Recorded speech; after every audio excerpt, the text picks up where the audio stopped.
एक और फैक्टर भी है कि जो लड़कियाँ हैं वो अपने पेरेंट्स को यानी कि अपने मायके में हर छोटी छोटी बात बताती हैं और उसके बाद बड़ा कॉन्फ्लिक्ट खड़ा हो जाता है।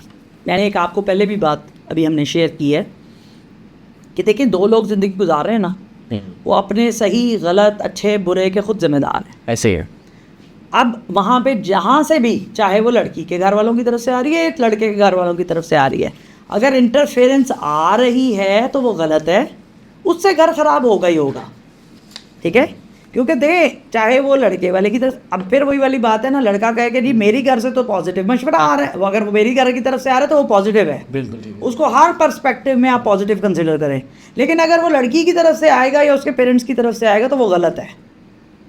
ठीक है, वहाँ से भी सही आ सकता है ना।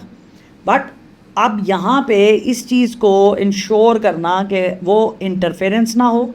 देखें, बहुत सारे पॉजिटिव रोल्स भी हैं ना, फैमिली सपोर्ट कर रही हैं, जहाँ आप ज़रूरतें पूरी नहीं कर रहे, जहाँ पे वो लड़की की ज़रूरतें उसके माँ बाप शादी के बाद भी पूरी कर रहे हैं, तो वो जाहिर है फिर जब वो ज़रूरतें भी वही पूरी कर रहे हैं। अच्छा, ये भी बड़ा एक हमारे यहाँ माइंडसेट बड़ा डिफरेंट, मुझे ये समझ अभी भी नहीं आती कि मजबूरी क्या है।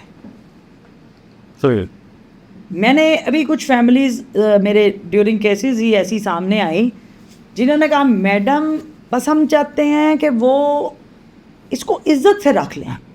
मैडम हम शादी से लेके अब तक 10 साल हो गए हैं, अल्हम्दुलिल्लाह हम राशन हम देते हैं, ठीक है, घर में हम पॉकेट मनी अपनी बहन को खुद देते हैं, इसके गर्मियों सर्दियों के कपड़े हम बनाते हैं, ठीक है, इसके बच्चों के कपड़े हम लेके देते हैं।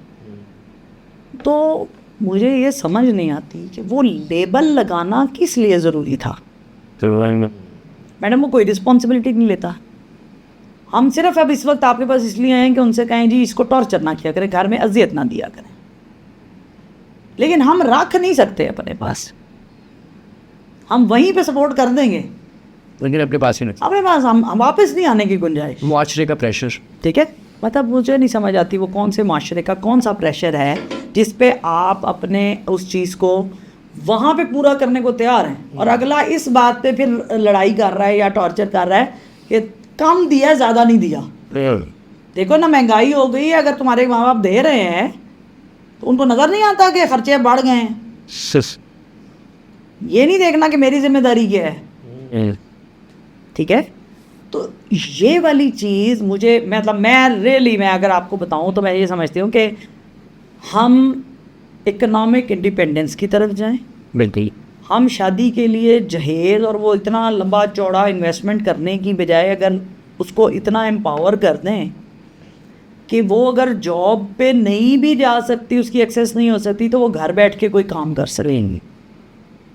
कि कम अज़ कम अगर उसके पास वापसी का भी रास्ता नहीं है तो कम अज़ कम वो डिपेंडेंट तो ना हो, वो इतनी तो अपनी फाइनेंशियल सपोर्ट कर सके कि वो किसी पे बोझ ना समझे अपने आप को, और ना किसी की तरफ देखे कि कोई उसको सपोर्ट करेगा तो वो ज़िंदा रहेगी।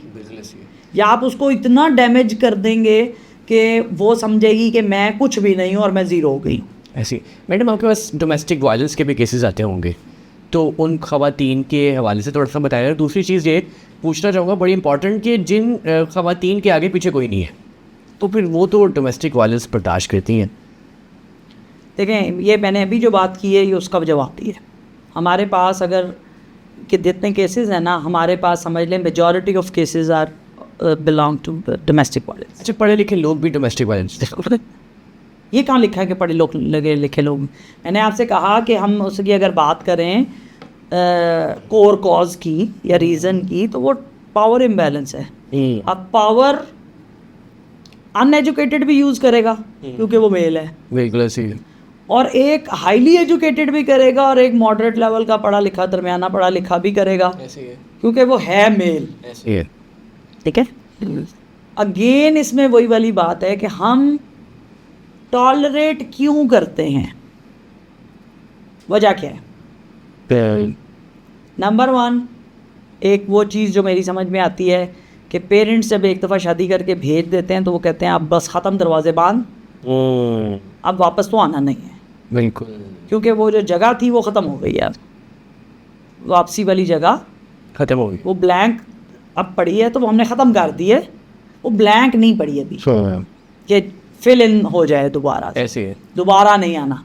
इवन अगर खातून बच्चों समेत, अब जाहिर है वो माँ अगर बनेगी तो बच्चे भी होंगे, ऐसे है। बच्चे साथ होंगे तो वो वालदैन फिर बाद में अगर वापसी का कोई सूरत हो तो वो कहते हैं जी उसके बच्चे ले आइए, ओ ठीक है, बच्चे तो उसके भी हैं और वो माँ है, वो बच्चे नहीं छोड़ सकती, ऐसे है। तो फिर वो कहते हैं कि जी हम इसको भी रखें और इसके बच्चों को भी रखें या उसके बच्चों को रखें, वो नहीं हम रखेंगे।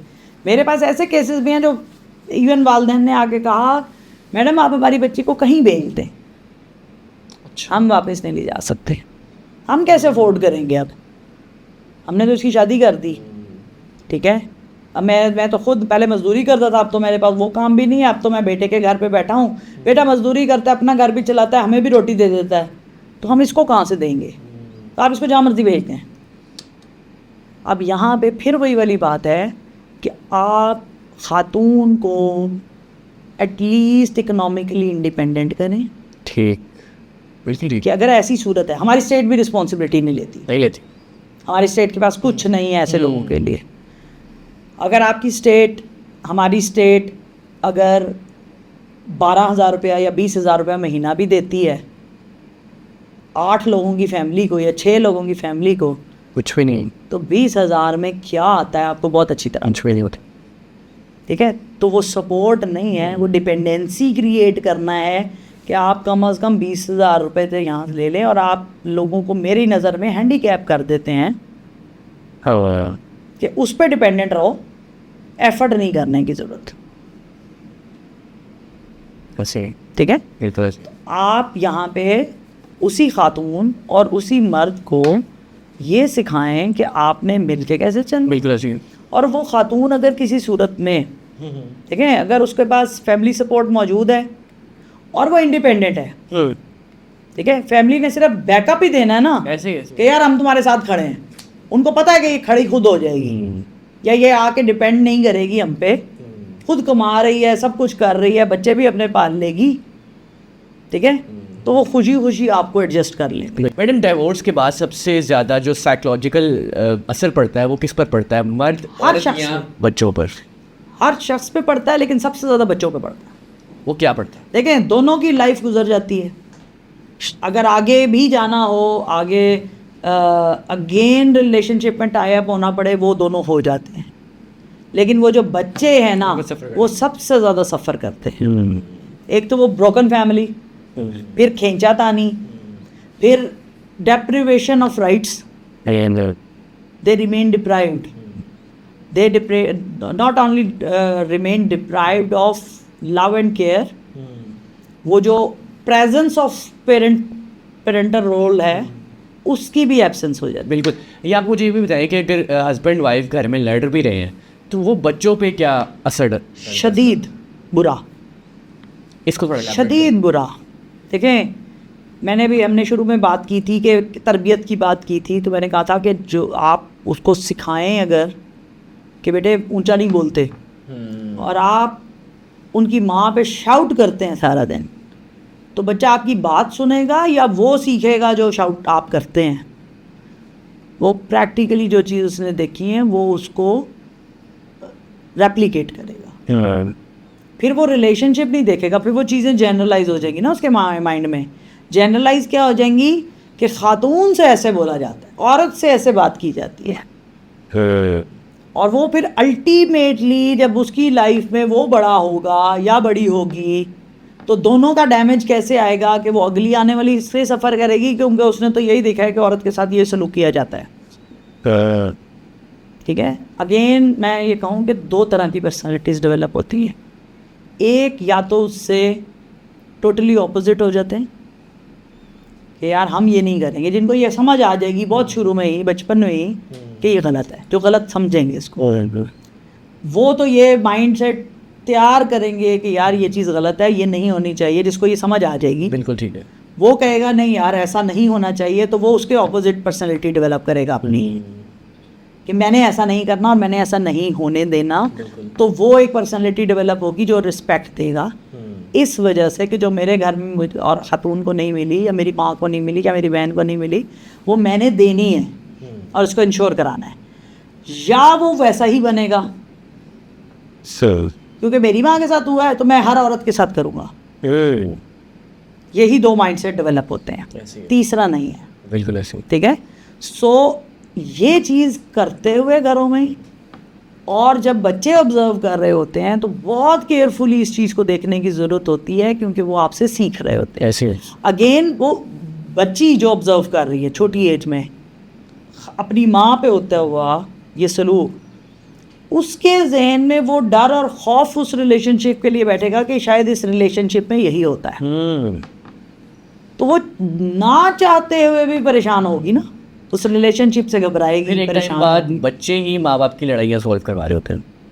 हाँ, वो तो पॉजिटिव रोल अपनी तरफ से, जिनको समझ आ जाती है कि ये नहीं होना चाहिए, या जिनको ये समझ आ जाती है, या जो अपने आप को इस काबिल बना लेते हैं कि वो कन्फ्रंट कर सके, वो बाप के सामने खड़े हो जाते हैं, वो फैमिलीज़ में आ जाते हैं, और वो फिर दोनों को बता रहे होते हैं कि नहीं यहाँ आप गलत हो, यहाँ आप गलत हो, या ये अपना रोल इन्फ्लुएंस कर सकते हैं, इस काबिल समझते हैं अपने आप को कि बीच में पढ़ के कि नहीं करना या बाउंड्री सेट करनी है। बिल्कुल ऐसे। ठीक है। जब वो ग्रो अप होके इस काबिल हो जाते हैं कि उनको लगता है, अब मिसाल के तौर पे मैं एक केस की बात करूं, लेकिन बट अगेन हमें इस लेवल पे क्यों जाना पड़ता है, और कितने केसेस में औलाद इस काबिल बनती है जो बाप की ख़ास तौर पे फाइनेंशियली डिपेंडेंट होती है, वो कभी भी माँ को प्रोटेक्ट करने के लिए खड़ी नहीं होती, क्योंकि उसको पता है कि उस अब्बा जी से पैसे लेने हैं, और ज़रूरत है ना, ज़रूरतें अब्बा ने पूरी करनी है। अगर उनको ये पता हो कि ज़रूरतें माँ ने भी पूरी कर देनी है तो शायद वो स्टैंड ले लें। ठीक है। अब मेरे पास एक केस था, मैंने बहुत रिनोन केस था और मशहूर ज़माना, सोशल मीडिया पे बहुत हाईलाइट हुआ, मुल्तान का केस था, सानिया ज़हरा केस। बिल्कुल। अब उसकी जो स्टेटमेंट थी वो क्या थी, जो माँ बाप से पता चली, कि वो कहती थी मैं बड़ी होके मेरे बेटे बदला लेंगे बाप से। अच्छा। अब मुझे बताएं, जिसके बच्चे उस वक्त 3 साल और 1.5 साल की उम्र के जिसके बच्चे थे, जिसने माँ को शायद पहचाना भी उस तरह नहीं होगा अभी, उनको बड़े होने तक माँ कहाँ याद होगी? बिल्कुल सही हुआ। और जो माँ के साथ हुआ वो कहाँ याद होगा? और उसने फिर उस लेवल पे जाके बदला क्यों लेना है?